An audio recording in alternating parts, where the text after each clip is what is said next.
Je m'appelle Nicole Jean-Marc et je suis né le 19 avril 1940 en Chine, dans une enclave qui s'appelait Fort Bayard.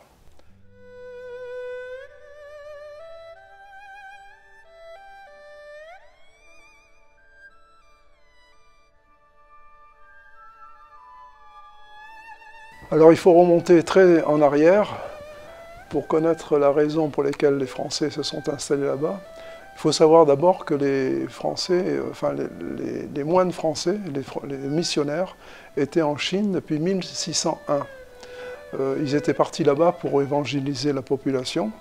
La deuxième raison, c'est qu'en 1701, il y a un voilier qui faisait partie de la Compagnie des Indes et qui, suite à un typhon, s'est échoué dans la baie de Quancheuvan pour réparation. Il y a eu 3 mois de réparation sur ce voilier.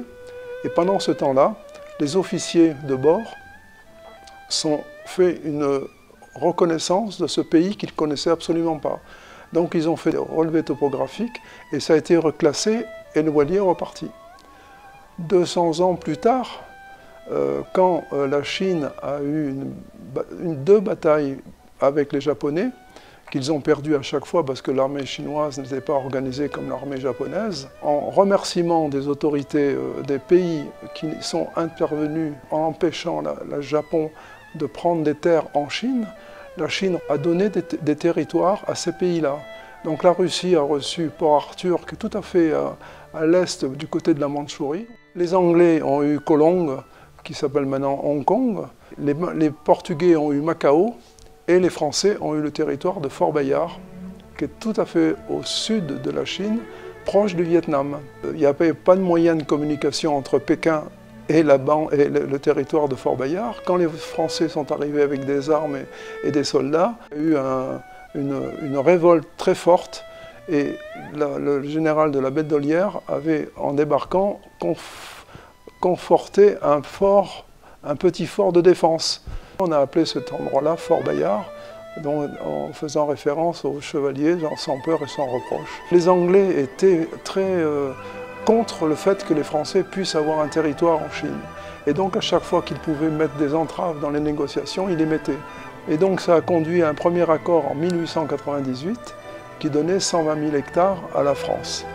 Mais ça ne s'est pas passé facilement parce que, encore une fois, la distance entre Pékin et les autorités de Fort Bayard était tellement longue qu'ils ne comprenaient pas pourquoi les Français s'installaient là.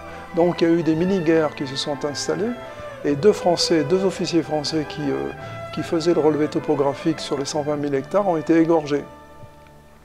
Et là, la répression française a été terrible, très forte, peut-être trop, parce qu'ils ont assassiné beaucoup de Chinois, ils ont brûlé des villages, et devant l'ampleur que prenait cette guerre, finalement, les autorités de Pékin ont envoyé un maréchal Shu, qui était un haut responsable chinois, pour négocier finalement le traité. Et de 120 000 hectares, on est tombé à 90 000 hectares, et ça a été signé en 99. Donc il a fallu 1 an de négociation avant que le territoire de Fort Bayard soit reconnu. C'était un bail emphytéotique d'une durée de 100 ans, comme les autres pays ont eu, les Anglais aussi. Qu'est-ce qu'a fait la France à partir de 1999? Eh bien, ils ont installé, ce que fait toujours la France quand ils sont sur un territoire inconnu, ils ont installé un service médical, ils ont installé du génie civil, ils ont installé les radiocommunications, ils ont installé les écoles, il n'y avait pas d'école, et ça s'est fait tant bien que mal.